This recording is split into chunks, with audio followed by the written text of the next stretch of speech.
دفاع میں ان ائمہ محدثین کا دفاع ہوتا ہے جن پر پوری امت اعتماد کرتی آئی ہے. ان کا مقابلہ ان سے کیا کرو. آپ پھر بولو بھائی انجینئر مرزا نے کہا ہے, انجینئر مرزا کا کلپ میں نے ابھی تراویح میں ریکارڈ کرانے والا, اس نے بولا کہ دیوبندی بریلوی کہتے ہیں کہ تراویح 20 رکعت ہوتی ہے.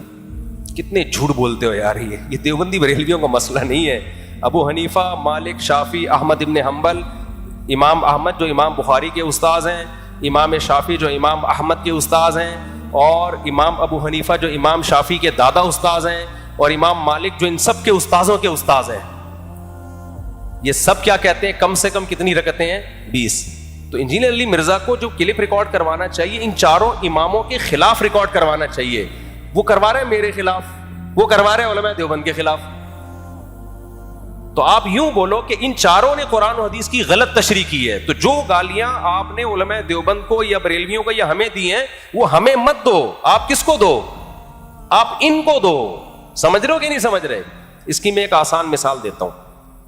دیکھو اگر کوئی شخص یہ کہتا ہے ان مولویوں نے 5 نمازیں فرض کر کے دین کا بیڑا غرق کر دیا, یہ مولویوں نے لوگوں کو صرف غیر ضروری نمازوں پہ لگا دیا, مولوی ایسے مولوی ایسے, تو مولوی اپنے دفاع میں کیا کہے گا؟ بھائی میں نے نہیں لگایا, یہ تو قرآن نے لگایا ہے. تو ہمیں برا کہنے کے بجائے کس کو بولو؟ معاذ اللہ قرآن کو. تو وہ قرآن کو نہیں بول پائے گا. تو اسی طرح جب بھی کوئی اہل حدیث بولا کرے نا ان حنفیوں نے اندھی تقلید میں حکم دے دیا کہ عورتیں سمٹ کے نماز پڑھیں, ان حنفیوں نے اندھی تقلید میں حکم دے دیا کہ تراویح 20 رکعت ہے, ان حنفیوں نے اندھی تقلید میں حکم دے دیا کہ 3 طلاقیں 3 ہوتی ہیں, تو ان سے بولا کرو بھائی یہ حنفیوں نے نہیں, حنفیہ کے نزدیک, مالکیہ کے نزدیک, شافعیہ کے نزدیک, حنابلہ کے نزدیک, ان چاروں ائمہ کا اس پر اتفاق ہے. تو آئندہ جب آپ کلپ ریکارڈ کروائیں تو یہ نہ کہا کریں انجینئر ورسز مفتی طارق مسعود, قالی خلیل ورسز مفتی طارق مسعود. نا نا نا نا نا, یہ آپ قوم کو کیا دے رہے ہیں؟ دھوکہ. یہ وہی سیکولر لوگ جو اسلام کو برا نہیں کہتے, اسلامی حکام کو برا کہنا شروع کر دیتے ہیں یا مولویوں کو برا کہنا شروع کر دیتے ہیں. تو آپ کلپ بنایا کریں انجینئر ورسز چاروں امام, قاری خلیل ورسز چاروں, اور وہ تابعین تبع تابعین کے دور کے امام جن کی تعریفوں اور ان کی علمی صلاحیت پر کتابوں کی کتابیں لوگوں نے سیاہ کر دی ہیں. تو اپنا مقابلہ ان سے کرایا کریں. پھر بولا کریں یہ اندھے مقلد تھے جو قرآن و حدیث کے خلاف فیصلے کر کے گئے ہیں, یہ لوگ قوم کو گمراہ کر کے گئے ہیں, قرآن و حدیث سے ہٹا کے گئے ہیں. ہم آپ کو بتائیں گے صحیح قرآن کیا ہے اور صحیح حدیث کیا ہے. سمجھتے ہو کہ نہیں سمجھتے؟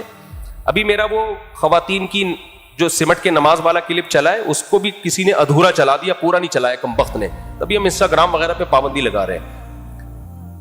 اس میں پھر وہی قاری خلیل کا کلپ چلایا کہ ان کے پاس کوئی دلیل نہیں ہے کہ عورتیں سمٹ کے نماز پڑھیں. تو مختصر سوال کہ آپ کے پاس بھی کوئی دلیل نہیں ہے کہ عورتیں صفا مروہ میں چلیں دوڑیں نہیں, تو بس ان سے یہ سوال پوچھ لینا آپ کے پاس کیا دلیل, آپ کے پاس کیا دلیل ہے کہ عورتیں آہستہ لبیک کہیں. تو جو آپ کے پاس دلیل ہوگی وہی ہم بھی دلیل جب آپ پیش کر دو گے تو ہم بھی انشاءاللہ عورتوں کے سمٹ کے نماز پڑھنے کی دلیل پیش کر دیں. بھائی اس پہ ہمارے پاس بھی تواتر عملی ہے اور آپ کے پاس بھی تواتر عملی. یہ کیا بات ہے اس تواتر عملی کو جب آپ کے فیور میں ہو تو حجت مانتے ہو, تو یعنی وہ چاروں اماموں کے فیور میں جا رہا ہوگا تو حجت نہیں مانتے, اور آپ کے فیور میں جا رہا ہوگا تو حجت مانتے ہو. تو یہ زیادتی ہے. یہ کیا ہے؟ زیادتی. آگے چلتے ہیں میرے بھائی. تو ہود علیہ السلام نے کیا فرمایا؟ وَاذْكُرُوا إِذْ جَعَلَكُمْ خُلَفَاءَ مِن بَعْدِ قَوْمِ نُوحٍ. دیکھو اللہ نے قوم نوح کو کیسا تباہ کیا. کہا کہ تم ان بتوں کے مقابلے میں کس کو, اللہ کے مقابلے میں ان بتوں کو فیور کر رہے ہو اللہ کے مقابلے میں. تو قوم نے جواب میں کیا کہا؟ فَأَنْجَيْنَاهُ وَالَّذِينَ آمَنُوا بِرَحْمَةٍ مِنَّا. اللہ کہتے ہیں ہم نے, یہ تو مختصر ہے نا, آگے ڈیٹیل میں آئے گا یہ واقعات انشاءاللہ. ہم نے ہود علیہ السلام کو بچایا, اور جو ہود علیہ السلام کے ساتھ ایمان لائے تھے ہم نے ان کو بھی بچا لیا, اور ہم نے ان کی جڑ کاٹ دی. سورہ الحاقہ میں یہ بہت ڈیٹیل میں ہے. پھر جب یہ قوم تباہ ہوئی ہے جو ایمان لائے ان کو بچا لیا اللہ نے. وَإِلَىٰ ثَمُودَ أَخَاهُمْ صَالِحًا. اللہ کہتے ہیں پھر قوم سمود کی طرف صالح علیہ السلام کو بھیجا. صالح علیہ السلام نے بھی یہی بات کی, یا قوم اعبدوا اللہ, اللہ کی عبادت کرو, اللہ کے سوا کوئی معبود نہیں ہے.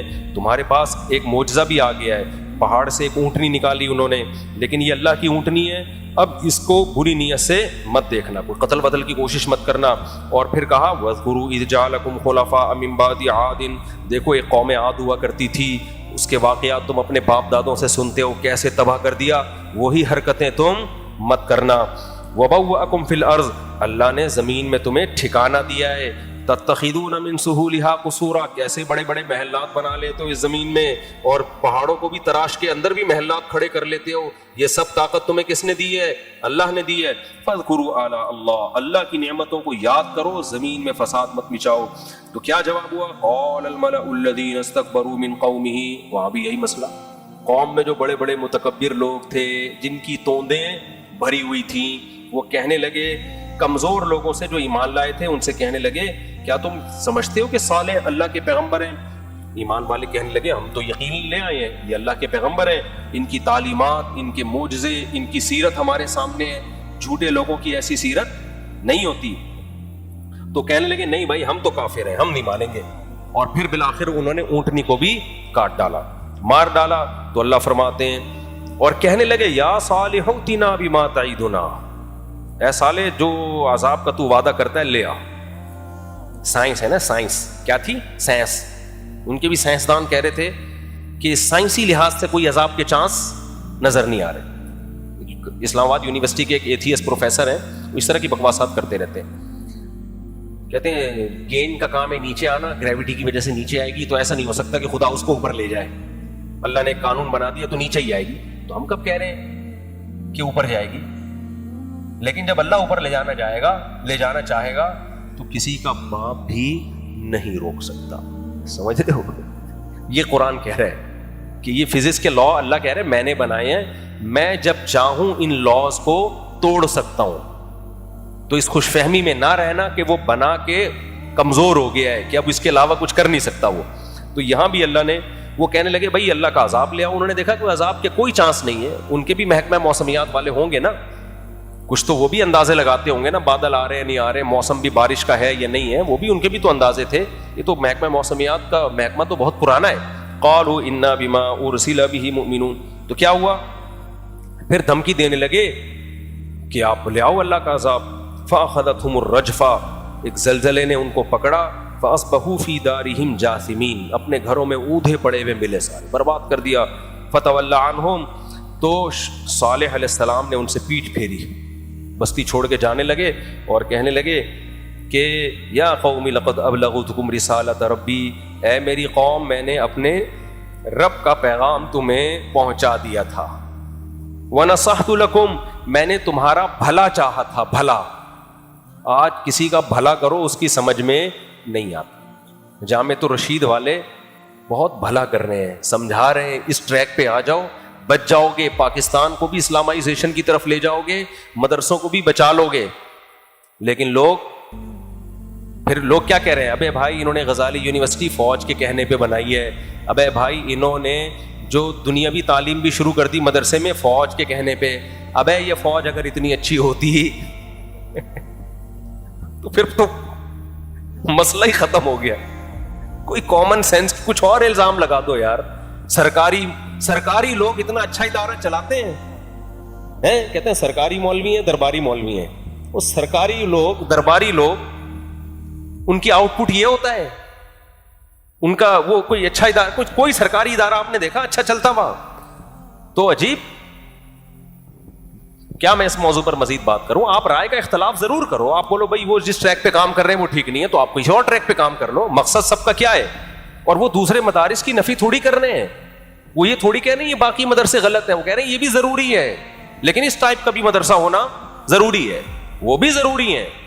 کبھی آج تک ایک لفظ انہوں نے اس کے خلاف نہیں کہا. بس ہر وقت تو خیر خواہی پسند آتی نہیں ہے میرے بھائی. تو کیا کہا نوح علیہ السلام نے؟ صالح علیہ السلام نے کہا وَنَصَحْتُ لَكُمْ، اے میری قوم میں نے تمہارا بھلا چاہا تھا. وَلَٰكِن لَا تُحِبُّونَ النَّاصِحِينَ، تم بھلا چاہنے والوں کو پسند نہیں کرتے. آگے وَلُوطًا إِذْ قَالَ لِقَوْمِهِ، اللہ کہتے ہیں اس کے بعد پھر قوم لوط آئی. لوط علیہ السلام کی قوم میں لڑکوں سے بدفعلی، یہ پہلی دفعہ اس زمین پر یہ ہوا تھا. اس سے پہلے کبھی بھی لڑکوں سے بدفعلی کا گناہ نہیں ہوا، کیونکہ یہ نیچرل ہے ہی نہیں، اس کی طرف کبھی کسی کی توجہ جاتی نہیں ہے. تو فرمایا تاتون الفاحشۃ ما سبقکم بہا من احد من العالمین، تم وہ جرم کر رہے ہو جو تم سے پہلے زمین میں کسی نے کیا ہی نہیں ہے، کوئی اس کی مثال ہی نہیں ملتی. خود اس جرم کو تم نے ایجاد کیا. انکم لتأتون الرجال شہوۃ من دون النساء, عورتوں سے شادی کرتے نہیں ہو اور مردوں سے خواہش پوری کرتے ہو. اور بل انتم قوم مسرفون, حد سے تجاوز کرنے والے قوم ہو. تو قوم کے پاس کیا جواب تھا؟ سائنسی ترقی کی کوئی بات کرو آپ, وہ اس کا پرسنل معاملہ ہے. میں نے بتایا تھا نا, گورے نے مجھ سے الجھنا شروع کیا کہ بھئی دو آدمی اگر یہ کر رہے ہیں تو کیا ہے اس میں, اب ایسے دکھاؤ گے تو کیا ہے, کچھ بھی نہیں ہے. بغیرتی محسوس ہونے والی چیز ہے,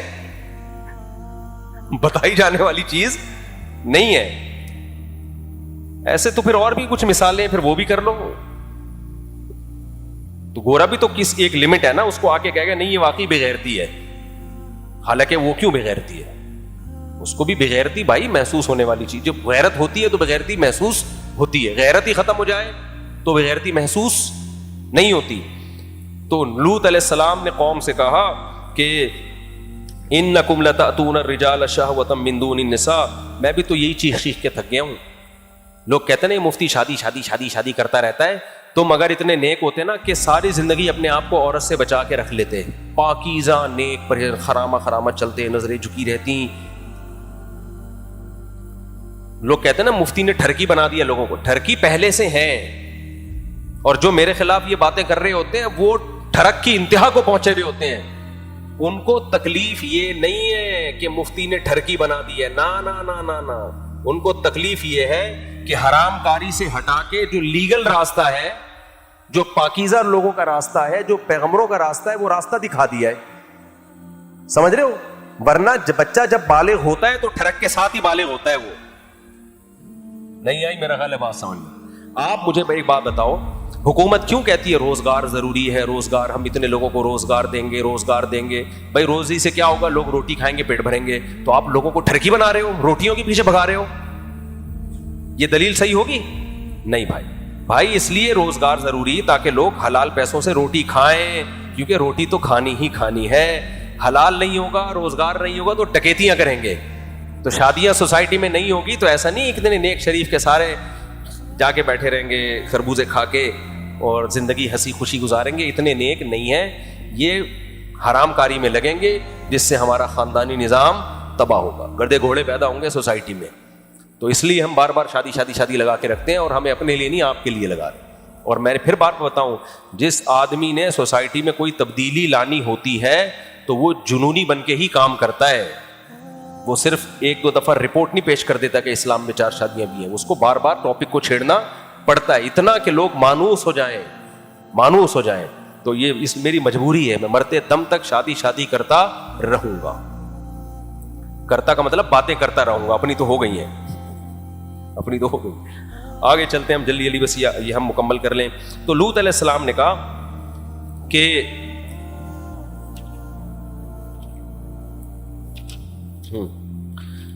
تم عورتوں کو چھوڑتے ہو, نکاح کرو بھائی جو اللہ نے تمہارے لیے پیدا کیا. تو وہ جواب میں قوم کے پاس کوئی دلیل نہیں. وما کان جواب قومه الا ان قالوا اخرجوهم من قريتكم, کہنے لگے کہ ان کو اپنی بستی سے نکال دو. دنیا میں یہ پرانا ہے کہ جو بھی اس بدفعلی ہومو سیکشولیٹی کے خلاف آواز اٹھاتا ہے اس کو نکال دیا جاتا ہے. آپ کینیڈا میں جائیں, یو کے میں جائیں, ایک تقریر کر دیں ہومو سیکشولیٹی کے خلاف, ہمیشہ کے لیے بین. سمجھ رہے ہو؟ کیونکہ لونڈے بازوں کو اتنا غصہ آتا ہے نا اس بات سے کہ یہ آ کے یہ ہمارے خلاف کیوں بول رہے ہیں, حالانکہ ہم ان کے خلاف نہیں بول رہے ہوتے, ہم اس عمل کے خلاف بول رہے ہوتے ہیں. اور لوط علیہ السلام کی قوم میں ایک جرم تھا, جرم یہ کہ جو اس کے خلاف بولے اس کو نکال دو. ان قوموں کا جرم اس سے بڑھ گیا ہے کہ جو اس کے فیور میں بولو ان کو نیشنلٹی دے دو. نہیں آئی بات میرا خیال ہے. ان کے جرم یہ تھا کہ نکال دو بس, یہ نہیں کہ جو یہ کام کرتے ہیں پوری دنیا سے پکڑ پکڑ کے یہیں لے آؤں. لیکن یہ قومیں اتنی آگے جا چکی ہیں کہ جو یہ کام کرتے ہیں ثابت کریں. میرے پاس تو فون آتے ہیں لوگوں کے, بھائی مفتی صاحب اس طرح سے اپنے آپ کو ثابت کر دو تو نیشنلٹی مل جاتی ہے, تو ہم جھوٹی موٹی ثابت کر سکتے ہیں. میں نے کہا ایک تو اتنے بے وقوف نہیں ہے کہ جھوٹی موٹی کو مان لیں گے, دوسرا بالفرض جھوٹی موٹی بھی, تو یہ جھوٹ بھی کوئی ہلکا ہے اپنے آپ کو یہ بول دینا جا کے. یہ تو جو کرتا بھی ہے نا وہ بھی بولے کہ میں نہیں کرتا. بھائی اتنا گندا جرم ہے کہ نہیں مانو, یہ تو اتنا گندا جرم ہے. اپنے اوپر ایک کالا کیوں مل رہے ہو ہمیشہ کے لیے؟ سب بولیں گے یار یہ تو وہ ہے. اللہ بچایا. تو قوم نے کہا ان کو نکال دو. انہم اناس یتطہرون, یہ لوگ ہیں بڑے پاکیزہ بنتے ہیں, بڑے نیک شریف شرفا بنتے ہیں. یہ کس پہ الزام لگ رہا تھا؟ لوط علیہ السلام پہ, جو شادیوں کی بات کر رہے تھے. صحیح ہے نا, تاکہ لوگ ہومو سیکسولیٹی سے ہٹیں. تو ان کو کہنے لگے یہ بڑے پاکیزہ بنتے ہیں. وہ بھی تھوڑی سی فطرت پہ تھے کہ شادیوں کی بات کرنے والے کو پاکیزہ کہہ رہے تھے, اور ہمارا سیکولر طبقہ تو بالکل ہی کنٹرول سے باہر ہو گیا, وہ شادیوں کی بات کرنے والے کو ٹھرکی بولنے لگے ہیں. اس کا مطلب یہ بالکل کیا ہو گئے ہیں؟ مارے ہو. اللہ بچائے.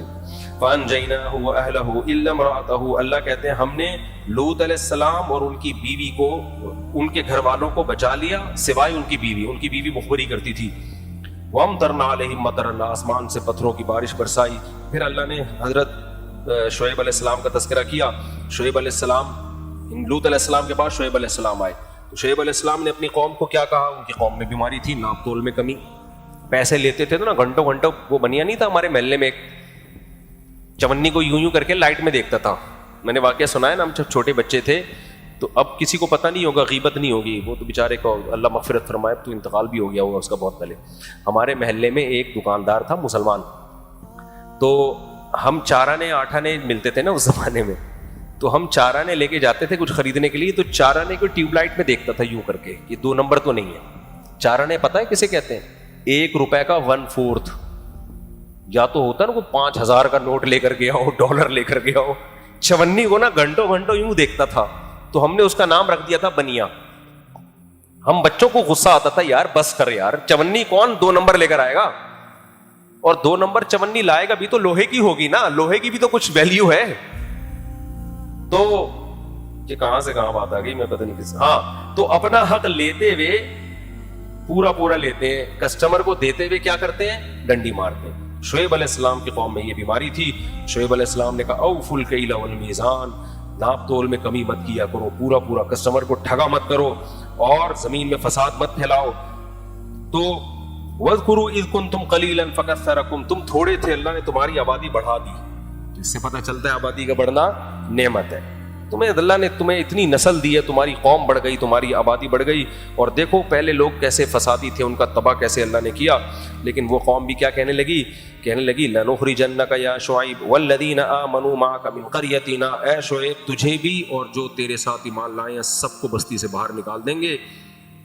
اور پھر وہی قال الملأ الذین کفروا من قومہ, قوم کے بڑے وڈیرے آ گئے اور ایمان والوں سے کہنے لگے اگر تم شعیب کو فالو کرو گے خسارے میں چلے جاؤ گے. خسارہ کیا تھا؟ قوم سے کٹ جاؤ گے, ترقی میں پیچھے چلے جاؤ گے. اللہ کہتے ہیں ہم نے ان پر بھی قوم پر عذاب آیا. الذین کذبوا شعیبا, اے لوگوں جنہوں نے شعیب کو جھٹلایا, کأن لم یغنوا فیہا, ایسے نام و نشان مٹ گیا جیسے کبھی زمین میں رہے تھے ہی نہیں. الذین کذبوا شعیبا کانوا هم الخاسرین, شعیب کو ماننے والے خساروں میں نہیں ہوئے, نہیں ماننے والے خسارے میں چلے گئے. اس سے پتہ چلتا ہے کافر کی ظاہری ترقی دیکھ کر کبھی متاثر نہیں ہونا چاہیے. فتولی عنہم, شعیب علیہ السلام نے بھی وہی کیا جو ہود علیہ السلام نے, قوم سے منہ موڑا. جب تباہ ہو گئی نا بستی, منہ موڑا. وقال یا قوم, کہنے لگے اے میری قوم, قد ابلغتکم رسالات ربی, میں نے اپنے رب کا پیغام تمہیں پہنچا دیا. وانا صحت لکم, میں نے تمہارا بھلا چاہا تھا, برا نہیں چاہا تھا. فکیف آسى علی قوم کافرین, اب میں کیسے تم پر افسوس کروں, مجھے تم پہ ترس بھی نہیں آ رہا. تباہ ہو گئے ہو, مجھے تم پہ رونا بھی نہیں آ رہا. پوری کوشش کر لی تھی بچانے کی, جو خود ہی تباہ ہونا چاہے اسے کون بچا سکتا ہے.